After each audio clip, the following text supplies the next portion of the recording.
Subtle skills, big results. Welcome to the Ninja Selling Podcast. Hey everyone, it's your good friend Eric Thompson. This is the Ninja Selling Podcast. Hey, thank you so much for listening. We always appreciate it.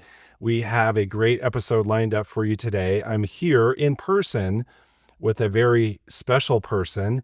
It is Ninja Extraordinaire Hope George is here with us today. So Hope, welcome to the podcast. Thank you, Eric. I am so excited to be here. We are excited to have you here. It's exciting to be here with you in person.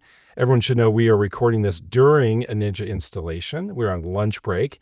We're taking the advantage to get to know Hope. And everyone should know right up front where we're headed. The question we're going to answer: how do you farm? How do you have an effective farming program? Most importantly, how do you farm like a ninja and get ninja-like results? Hope is a farmer extraordinaire. She farms like a ninja. She gets incredible results. We're going to hear all about that. Hope, first, help us get to know you a little bit better. Tell us the company you're with, where you live. Tell us about your family. Great. Yeah, I'm happy to do that. So I'm Hope, and I'm the team leader of Hope George Real Estate. We are in the Richmond, Virginia market. So that's home to me, born and bred in Central Virginia. And my team is under the brokerage called Real Broker, which is a North American brokerage. Is going into my 9th year as a licensee. Really exciting things are happening. And I have been married to one husband for 32 years, so it's working out so far. Congratulations on that. Maybe we'll do another episode on how to stay married for 32 years. It's because I married the right guy. He puts up with all of my vision and shenanigans and all that fun stuff. But we have 2 children, 25 and 22. Our son David is 25, and he is an amazing individual. He is high functioning on the autism spectrum. And he was really one of my big whys on why I came into real estate, because I needed that flexibility to look after him. But he's doing great. He has a associate's degree. He drives. He has a job. He goes 3 days a week and works in the public. And so we're just so proud of him. And our daughter, Morgan, is 22. She is a respiratory therapist. So she has a bachelor's degree in that. She's working in ICU. She's saving lives. So if you remember back during COVID, all the people on ventilators and all that, that's what she does. Amazing. So really hard work for her, but she's passionate about healing and helping. So we're just so proud of them. And then we're poodle people because my husband's allergic to pet hair. So we've got a standard poodle, Elsie, and we've got this little devil named Penny, and she's this little 11-pound red one, and like she bites me every day. So really, we call her El Diablo. She's the little devil. So yeah, that's a little bit about me and where I'm coming from. Yeah, amazing. And you have education in your background. Before real estate, you were an educator. Yes, I was in the 90s. I'm showing my age. I was a high school English and drama teacher. Did that for 4 years, and I knew at year 2 that I could not hang out backstage with 14-year-olds for the rest of my life. So I immediately went to grad school, got a master's degree in administration. I have the best, most supportive husband because 2 weeks after I graduated, I started my doctoral program, and he was just right behind me with it. That's when we were having our babies, and it took a village, definitely, but I became a middle school principal, and I became a part-time college professor. And my mom, we were her caregivers for 8 years before she passed. So couldn't hold the keys to a middle school anymore. It was just not flexible enough. So I came into real estate. Yeah, and I love it. Yeah, clearly you love it. You're getting amazing results. So let's talk about that so that we have all of this in context. You had a really good year last year. You had a year where you earned $880,000 in gross commissions. Bravo. Thank you. We're celebrating that. And a big portion of that, 60% of that production came from farming. Yeah. The reason why I was excited to have this interview with you today, when I learned about your farming success, is because it's a common question that we get. How do I farm like a ninja? People know they're to focus on relationships. And of course, we start with our sphere. And people start to be curious about, well, how would I farm? How would I do it like a ninja? How do I make it work? I've tried before. It didn't work. I invested some money. I gave up. And People need a formula, and I think you have found a formula. So we're going to go through that. So like I said, 60% of your business last year was from farming, which equates to 28 transactions. So tell us about the areas where you farm. Okay, so I live in the Richmond, Virginia area. I live in the suburbs, okay? I call it cul-de-sacistan. So because we're all in cul-de-sacs, we all had minivans, and that's home for me. So my poor husband, he's a country boy, but he married a girl from the HOA, right? So I've got him in the HOA neighborhood. So what I did was I first looked at what farm may already be choosing me. And so what I did, and that's kind of backwards, but what I mean by that is I looked at my production over the past, let's say, 4 to 5 years. And this is when I started this process about 3.5 years ago, plotted everything like on a Google map, my closings. And I wanted to see where I already had some fertile ground. Are there clusters on my past production map? Where do I know people? What is a warmer neighborhood? So that's where I started my process, was what did I already have, rather than just, randomly picking something that I thought would pay me well. So that was the first thing that I did, because I needed that evidence of success so that I could go back to that client. Maybe they're a buyer and they still live there, and they could be an in for me on Facebook groups or HOA events or things like that. So that was a little backwards, but I'm a little strange like that. But that's what I did. But I knew I had evidence of success in those areas because I had already listed or helped a buyer in those neighborhoods. So, of course, proximity is a big deal. So it needed to be near me, within 7 to 10 minutes drive, so that when I had the lead, I could immediately respond, drop off a brand kit. Proximity was really important to me. Currently, I have 2 farms that I am the number 1 agent for the past 2 years. So my signs are everywhere. I go places and people say, "You're doing great, Hope. Your signs are everywhere." And I'm like, thank you, thank you. But I never want anybody to think I can't handle the business. Then I've got some other more like statistical things. By the way, real quick, if people heard you say brand kit, and then they said, wait, what's that? What's a brand kit? We'll get to that. Yes, I of promise. course. There's something special and unique about these areas where you farm in terms of some specific people who live there. Tell us about that, because we believe this is part of the formula. So tell us Yes, that. and it definitely is. So I also looked not only at my transactions and that plot on that map, but I looked at where did I have internal connections already, such as my own neighborhood. My own neighborhood is small, Eric. It's like 229 homes with very low turnover, maybe 5%, but I live there and it's a good price point. The farm that has really paid me is a neighborhood called Wood Lake in Central Virginia. It's about a 40-year-old neighborhood. I own a rental property in the neighborhood. My father has lived there with my stepmom for about 25 years. So he's in the community. I have a relationship by owning a property, so I know the HOA rules. I know the schedule. I know how the pools work, the lake works.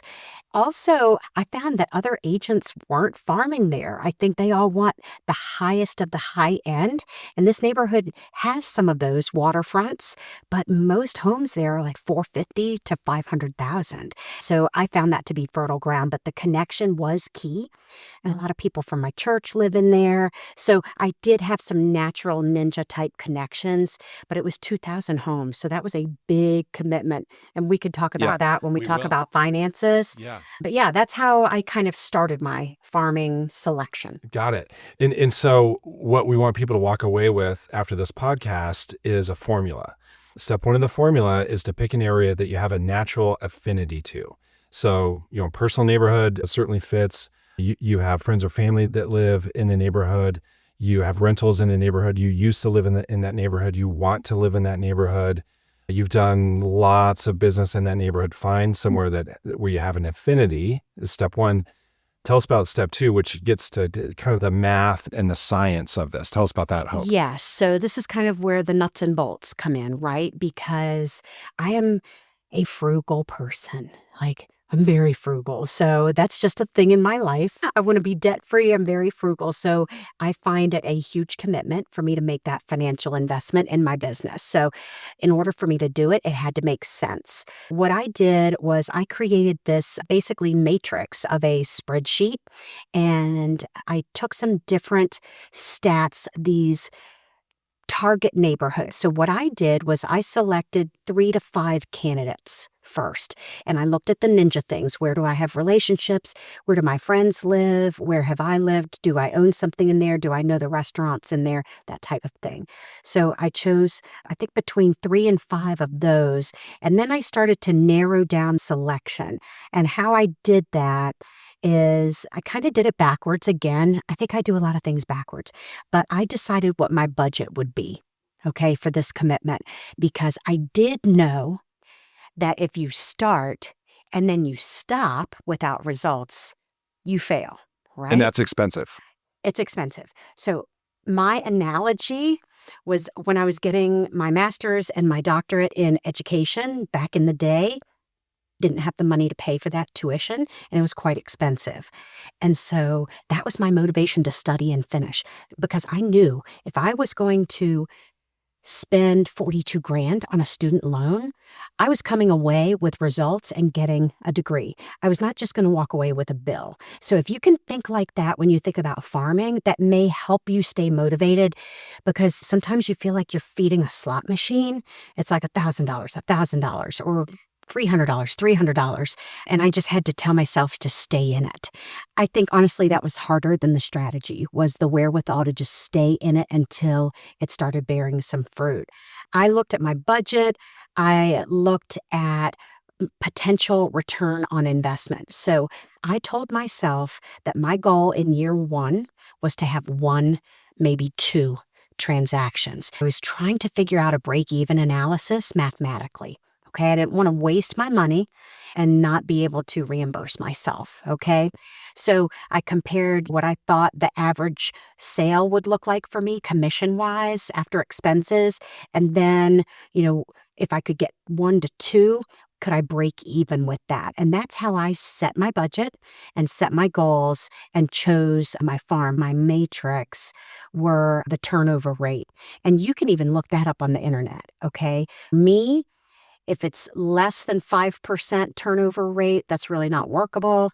5 to 7 is like my own little neighborhood farm. Because I live right there, resident of that neighborhood, I did it. Okay, but nobody ever leaves. So that was hard. But if there is a listing, I'm getting it. Right? Today I am. But then 8 to 12%, you're definitely fertile. You can get in there if that turnover rate is there. So and then I got a little deeper with analysis. I hope it's okay if I keep going. Please do. Okay, because this gets really deep. This is really good. And so step 2 of the formula is to do the math. Yeah. Set your budget. The turnover rate is a big deal. Nationally, people should know it's about 5% nationally. Okay. So you said 8 to 12%. So, that's essentially double the national average. And so that's a place to go to consider, but you're going to add another layer to this, which is also really important. Yes. So I've got a couple other things that I added to my matrix. And this is just stuff I just figured out on my own, mainly motivated by my frugality because I didn't want to waste my money. So I'm like, what else can I do to try to have evidence-based decisions, right, in selecting this farm? Because once I go in, I'm not coming out. So there's a whole other story about that. But okay, so turnover rate, my return on investment, median price. Then what I did was I looked at not only the past 12 months of sales to look at turnover rate, but I looked also at the past 24 months, because what I wanted to know is if the 2 years ago versus 1 year ago, are we selling more? Are we selling less in that neighborhood, or is it flat? And is there a reason why people are selling more, less, or flat? Because I know the communities, I don't know everybody's cities, but if you have a big employer leaving, that could increase a lot of listings. That may be a good or a bad thing. You know your market. That's your decision to make. But I did compare a 2-year stat to a 1-year stat, year over year. Okay. So that was a piece. The other thing I did was to assess my competition. And this is really, really important because if you've got another ninja type person out there, they are owning their neighborhood, their farm, if they're doing something similar. If they are the mayor of that HOA already, like that is not your place. Don't waste your money. I was not tech savvy enough to figure out how to do this with tech. So I remember printing out all the sales from the MLS in this 2,000 unit community. And I looked up all of it and I just hand ticked it off on my notepad. My largest farm, Wood Lake, where my dad lives and where I have a rental, the year that I was doing the research, that year there were 156 sales and no single agent had more than 3. It was all over the place. It was a lot of one-hit wonders. And when I saw that, Eric, I'm like, oh, definitely. I can go in here and dominate. Like, I can dominate this neighborhood. 156 and nobody had more than 3. And maybe it may have only been 2 agents that had 3. I'm like, oh, it's on. I'm coming. Yeah, it's game on. Yes. Where you had the turnover rate. Well, it's starting with first, you had the affinity Yes. to the community, Yes. which means you had relationships there. And now you're seeing that the math works, the turnover rate. Yes. You're seeing it's wide open for competition, checks the boxes, it's game on. Okay, so now it's game on. Mm-hmm. What do you do now? Walk us through your farming. What do the 2,000 people in this farm receive? Okay, so this is a multi-leveled system. I will do my best to kind of break it down in a way that makes sense to those who aren't kind of deep in it like I am. So the first thing is I have a custom 8-page, it's almost like a full color, glossy, 80-pound gloss text is what I order from my printer. And it opens like a book and it has 8 pages. Okay. The back of it is always a community calendar for the month. And I do it based on the HOA website, the public library calendar, the school, sports, home games, things like that. Very community focused. And then at the bottom of that back cover, I always feature a local charity or some kind of nonprofit event because that's near and dear to my heart. So if you support a charity or you want to, help with coats for kids, whatever, shoe drive, something in your area, that's a great place to give them some free space and let them be published to your farm area. So that's the back cover. Front cover is a nice touchy feeling little intro paragraph, a picture of me, my brand, that type of thing. But the inside is where I ninja-fied it, okay? So I did art and science on the inside. Sound familiar? It does. Okay. Yeah, we have to mix art and science in our flow. Yes. So I do a market update. So for example, pages 2, 3, 4, and 5 are market updates you can do it a couple ways. So with this 2,000 unit big farm, I would do 3-bedroom homes, condo townhouses, 4-bedroom homes, 5+ bedroom homes. But that is you break out the stats Mhm. for each of those product types. Correct. For the past 60 days or whatever. So if we were looking at it, would we see, for instance, a half a page dedicated to 2 bedrooms and then the bottom half of that page dedicated to 3 bedrooms? And we're seeing a graph or an infographic or something like that. Yes. So we use Matrix as our MLS platform in Richmond. And so I have a way where I just pull these stats up and I only pull the solds, the closed. Okay. And then I just do a screenshot of those categories. And the categories are street address, number of beds, number of baths, days on market, closed price. Just very basic information. And then at the top and bottom of each of those pages, there's some brand information, a QR code to a lead magnet, a form, or my website, my phone number, something like that. But the grand majority of those pages are the science piece, okay? I go on these listing appointments. People have stacks of these magazines. They are tracking the square foot price in that neighborhood. They are paying attention to this stuff, especially people who have lived in that community a long time. And I'm working a lot with those downsizers at this point. That's just kind of a sub niche for me. Then the art part, I always have something, and this is normally page 6, and it's something out of something in my brand kit, like a page out of my seller guide, a page out of my marketing plan. So maybe it's curb appeal tips or something evergreen to real estate, common HOA violations, yard sale dates coming up that are approved by the neighborhood, those types of things. That's the art piece. And then I always put 2 coupons of a local business or one of my vendors on page 7, which is the inside back cover. And people love food, so I always make sure there's a food coupon in there. And then usually I feature one of my vendors, like a plumber, landscaper, my pest control company. And for me, I do that for them. It is a service for me. Now, you could charge, but I'm not in the business of selling an ad in a magazine. I just want to give to my community. Sure. So I will pick some small businesses, local restaurants, and I'll put a coupon in for them.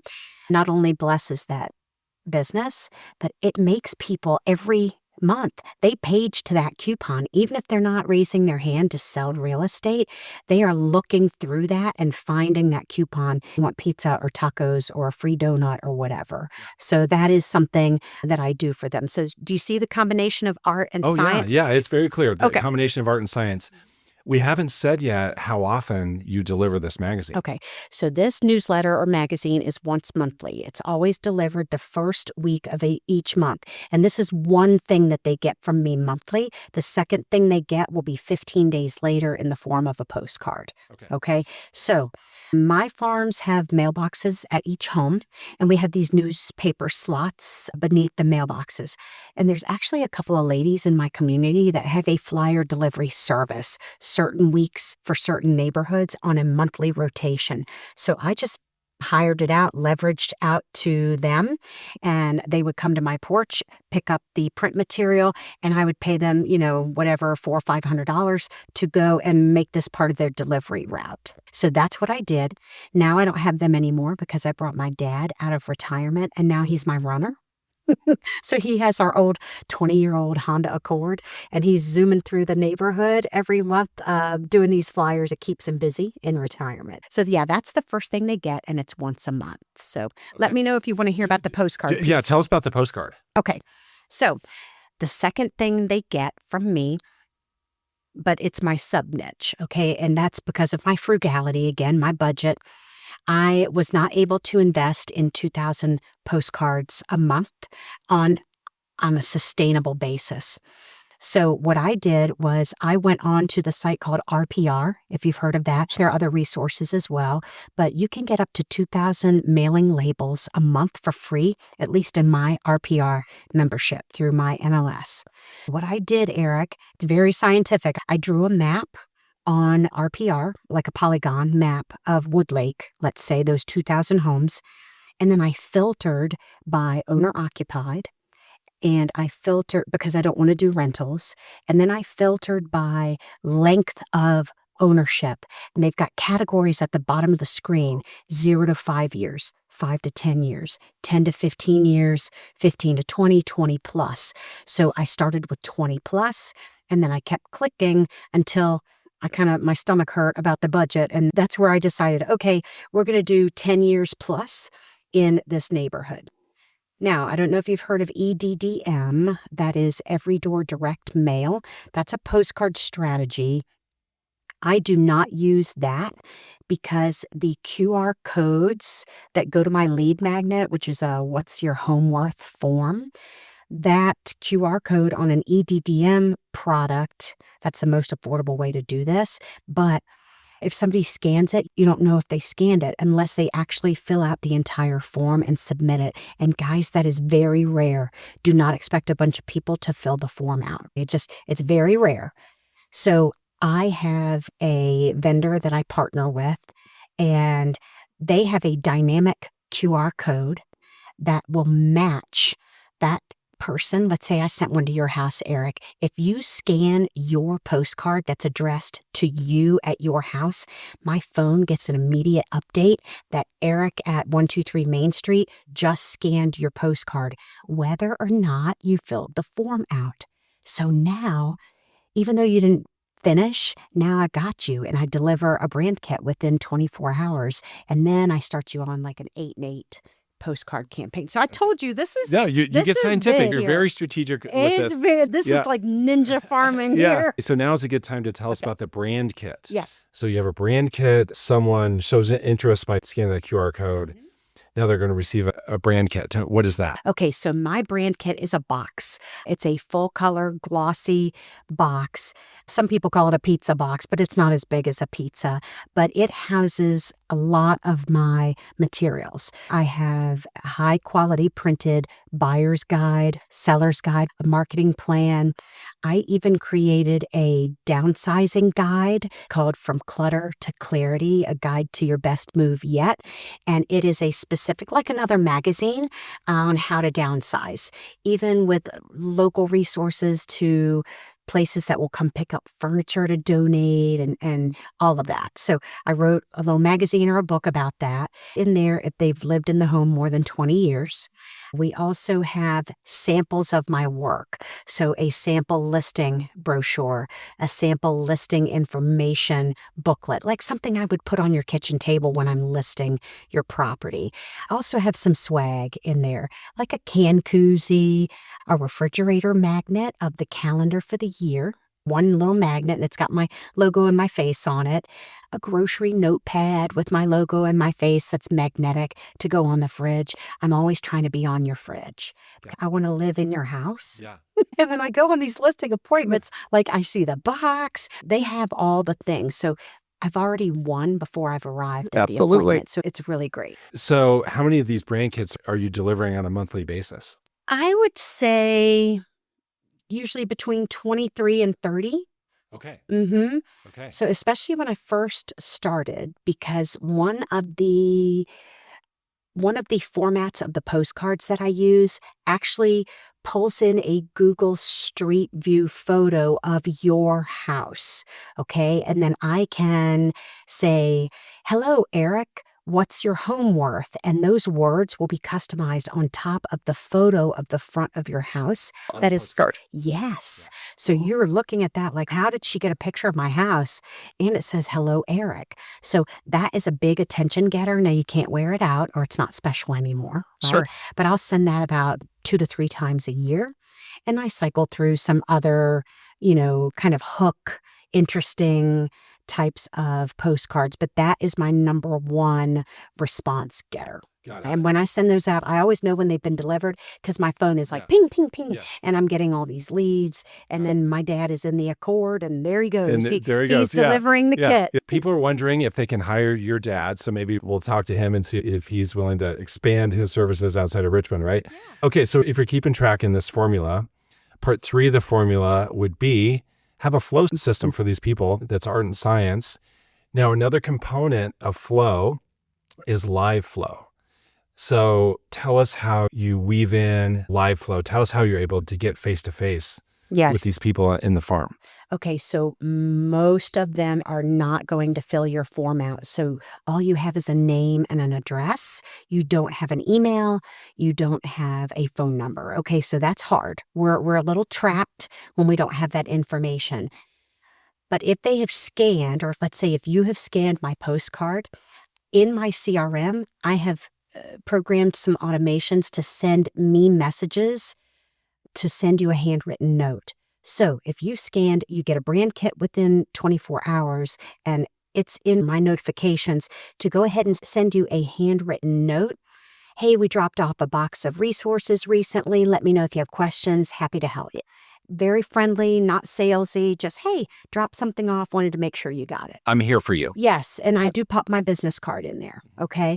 So that is if someone is not giving me any info. You just scan the card and then you ran away, and that's the majority of the time. Now, when people do fill it out, sometimes they'll fill out only their email. Rarely I'll get email and phone. Only if they're really raising their hand high, they will give me all of that information. So with email, it's hard for me to call on email, but I will use like a video text through a program like BombBomb or BigView, BIGVU, or even my CRM does it where I can record on my phone. Hey, Eric, thanks so much for reaching out. I dropped off resources to your porch. Love to get together soon, see how I can learn more about you and your situation. I've got Tuesday at 2, Thursday at 10 a.m. Let me know which is better for you. And then I can send a video message. If I have your phone number, I can call you. Yeah. But a lot of times people will only give email. Sure. They don't know me except just my picture. Yeah. Again. Yeah. Does Got that it. help? It does. Also, talk about the events. So we do 2 charitable events in the community a year. So for example, remember how I talked about the bottom of page 8 having like a promo for a charity? Let's say it's the food bank in my community. I feature them a lot. I may do a pre-summer food drive, and I'll do it in the parking lot of the donut shop that's within that community because I know the guy, his name is Tony. And I'm like, hey, Tony, on June 12th, can I come with my car and collect food? He's like, yeah. And then I give people a coupon. If they bring me a bag of food, they get to go in. I buy them a donut from Tony. It keeps a tab for me, and I pay out the tab at the end of the morning. So we've done that event, and I do promote that on my newsletter and on my postcard. So I do invest a good amount of money on that charity event promo through the postcard. It has nothing to do with real estate, but it's just me helping the food bank or whatever charitable organization that I'm helping. So we like to do 2 of those a year to be visible. I've done where I've sponsored officially, like been the sponsor of the Easter egg hunt, where about 300 kids come out for the Easter bunny and do the egg hunt, and they have a dog show. So I've done that too, and brought kids from my church, and they do face painting, and we have a prize and a raffle for some lead collection. So that's how I'm trying to be that face in that neighborhood. Yeah, so it's really a multimedia approach. It so is. Print and postcard and then face-to-face. And then I put them into my 8 and 8, and then they end up in my 12-month nurture or my 12-month flow. Got it. So the last part of the formula is to find ways to be face-to-face. And what we find, that's the component that most often is overlooked, missed. Okay. People don't. And so kind of a stereotypical thing that we see is that when we hear about someone's farming plan that didn't work out, they tried it for X amount of months and they had the mail going, but they never had the face-to-face component. And so it didn't work. And so you are clearly committed to your auto flow program and all the pieces of value that they get in the mail, and you're finding ways to get live with them. Yes. What's your budget? And even think per household if you want. Or... Yes. So my budget, I would say it's about $2 per household per month. So the postcard for the system I use, it is a full price stamp. To be able to get that dynamic QR code, I'm not able to get those discount postage rates because it's custom printed for each home. Got it. And then I have a wonderful partnership with a printer, and I've used him for so many years. He gives me a great deal. But that 8-page newsletter is a lot more affordable than most mailers. Yeah. So that, I can tell you that has been the magic sauce because that art and science and the quality of it, people call me more than I call them at this point. My phone rings every month. I have a predictable pipeline of listings in these farms. Yeah. People call me and say, I see you everywhere. You are the one that knows about Woodlake. You are the one I want to talk to. And it's true. I do, because I sell more in there now than anybody. But at first I sold like 2 houses in there. Well, just your commitment to put this together and to do that research and assemble it all, that process makes you incredibly educated on the community. Yeah. And just thinking about your budget, I know what happened is that people, as they were driving or wherever they are listening to the podcast, they just did the math in their head and they said, well, wait a minute, that's $4,000 a month. That's close to $50,000 a year. And it turned into, for you last year, 28 transactions. So easily. You're frugal and you are investment minded. you are willing to invest when there's a return on your investment. You're doing things to increase the odds of there being a return. And so you're willing to make that investment to have the return come back to you. But, let me give some of you some encouragement here, because that's not everybody can just start that, right? Like, we don't have the resources for that. And I get that. So remember how I talked about the RPR and the number of years lived in a home? That's how I reduced from 2,000 postcards a month to about 600. Okay, so it took my price down for postcards to about 500 or 600. So that mitigated that cost some. The other thing I was going to let you know is, in hindsight, I probably never should have started with a 2,000 unit neighborhood. I should have started with maybe 250 units, just so that it wasn't so hard to stick with it when it got hard. Yeah, because you almost quit. You told me that story. I think you said you were 8 months in. I was 8 months in before I even got the first face-to-face listing appointment. 8 months. I almost died. I mean, the cheap person in me is like, I can't take this anymore. I was feeding the slot machine and would not hit, right? But then I'll never forget, his name is Bob, and his cat's name was Buster. Bob and Buster hired me. I sold his house for like $425, and I went absolutely bananas with the marketing on that. I didn't care if I made $1 on that. I put a whole big postcard out in the neighborhood again for that select list that it was listed. Then when it got under contract, when it sold, I sent out handwritten or hand-addressed invitations to his whole street, to an open house, like all the things. So when you do get that listing, Eric, leverage it. Do everything you can to draw attention to the listing. Spend the money, do the staging, get a professional deep clean, like do it 110%, so that when the nosy neighbors come, you are the one with excellence, and then that's your standard. And you do that for all of your clients in your farm. I do spend the most money on my farm listings than anybody else, because that's what helps me get the next listing. Absolutely. Right. So that's been it. Bob and Buster. Bob and Buster. Yeah, they got me started. Thanks, Bob and Buster. Okay, let's finish with this. What has Ninja meant to you? How has Ninja helped you in your life, in your business? Yeah, so Ninja I have loved, and I started by listening to the Audible book. A lender friend of mine told me about the flow chapter in the book, so I bought the book, and then I'm like, you know what? I need to listen to it because I'm in the car all the time. So I put it on repeat on Audible, and so I can probably recite certain things that Larry says in the Audible version. But what Ninja has done for me is allowed me to keep the service-based relationship part of the business that I love so much and nurture that completely, but then take my scaling efforts with farming and bring those people into my world, So now those people are my sphere, and they're in my world, they're in my community, they're in my real estate family. But I think the other thing that really helped me with Ninja is I started the farming first, and I would get the listing appointment and I couldn't convert it. So I was doing telling and selling, and I didn't realize that until I read Ninja and listened to Audible and went to installation a couple years ago. I'm like, man, I blew it because I've made it the hope show. I haven't made it about the client. And so that 16-step seller process makes it all about the client, takes the pressure off. And not everybody hires me, and there are different reasons for that. I don't do discount and things like that.